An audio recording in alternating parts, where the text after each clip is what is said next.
Mengapa saya kaget mendengar pernyataan pers yang disampaikan oleh Jenderal Sigit, Kapolri kita.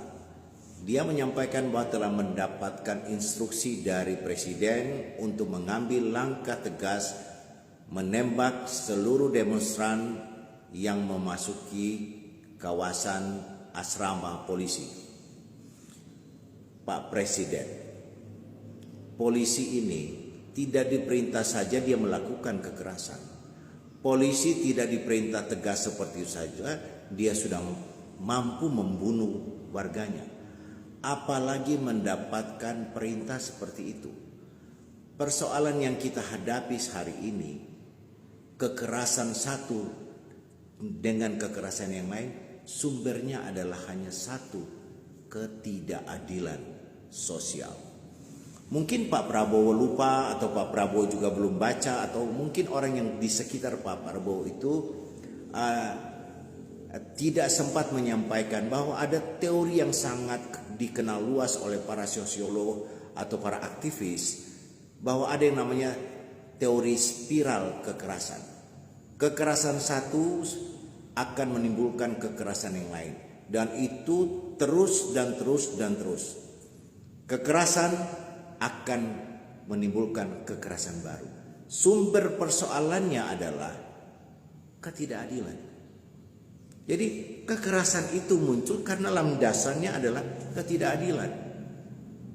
Ketidakadilan yang dirasakan oleh warga negara yang disebabkan oleh aturan-aturan yang diproduksi oleh sebuah negara, itu biasanya menimbulkan ketidakadilan kolosal. Jadi yang bisa melakukan ketidakadilan secara nasional itu biasanya negara.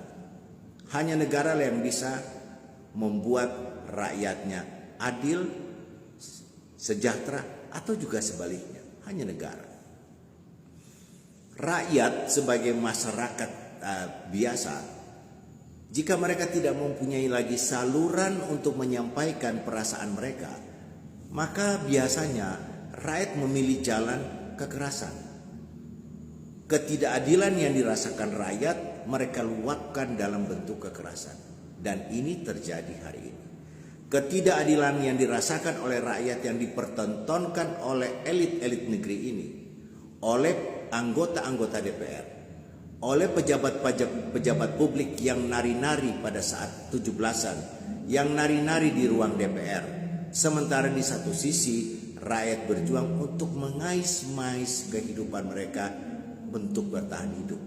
Ini adalah suasana yang sangat jomplang di antara rakyat dengan para elit.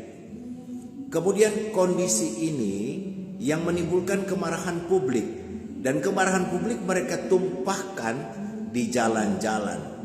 Memang demonstrasi yang kemarin ini atau yang sedang berlangsung bisa kita analisa dari berbagai macam perspektif, tetapi sumber persoalannya adalah ketidakadilan.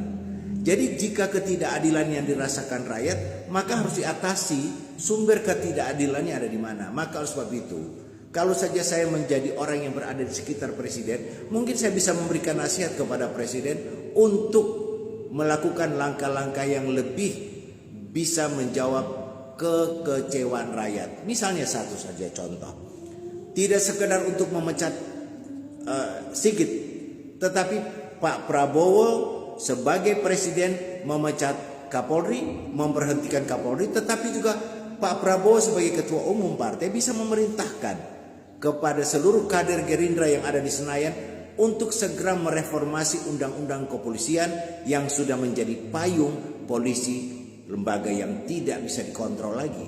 Itu yang harus kita revisi.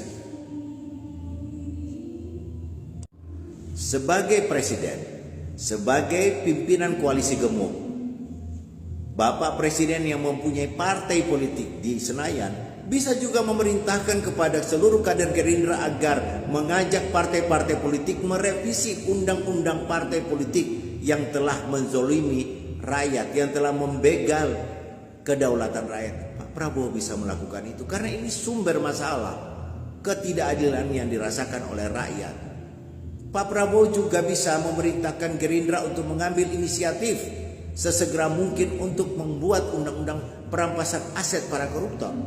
Pak Prabowo sebagai ketua partai politik bisa memerintahkan apa saja kepada seluruh anggota DPR di Senayan untuk memenuhi tuntutan rakyat.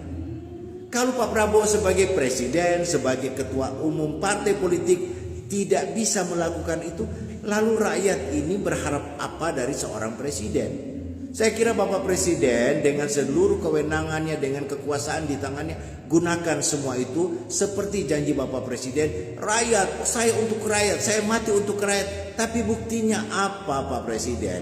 Ini di depan mata berhentikan Sigit, reformasi undang-undang polisi, reformasi undang-undang partai politik, segera terbitkan undang-undang anti korupsi, beri tenggang waktu, cabut pajak-pajak yang kemudian menyengsarakan rakyat, kemudian perintahkan kepada kejaksaan untuk segera memproses pagar laut, untuk memproses ini dan itu, yang kemudian nanti ini presiden, saya pastikan rakyat akan berhenti karena mereka merasa bahwa presiden bersama rakyat. Saya kira ini Pak Presiden, daripada memerintahkan Sigit, Jenderal Sigit untuk bertindak kekerasan, maka lebih baik sumber persoalan ketidakadilan itu yang diatasi oleh Pak Prabowo sebagai presiden dan sebagai ketua umum partai. Satu lagi Pak Presiden, anggota-anggota DPR yang ada di Senayan dari Partai Gerindra terlibat dalam korupsi CSR, berhentikan mereka, bahwa Pak Prabowo mengikuti suara rakyat. Kalau Pak Prabowo juga tidak mengikuti, itu artinya Pak Prabowo menyampaikan untuk rakyat hanya sekedar omon-omon. Salam dan tetap semangat.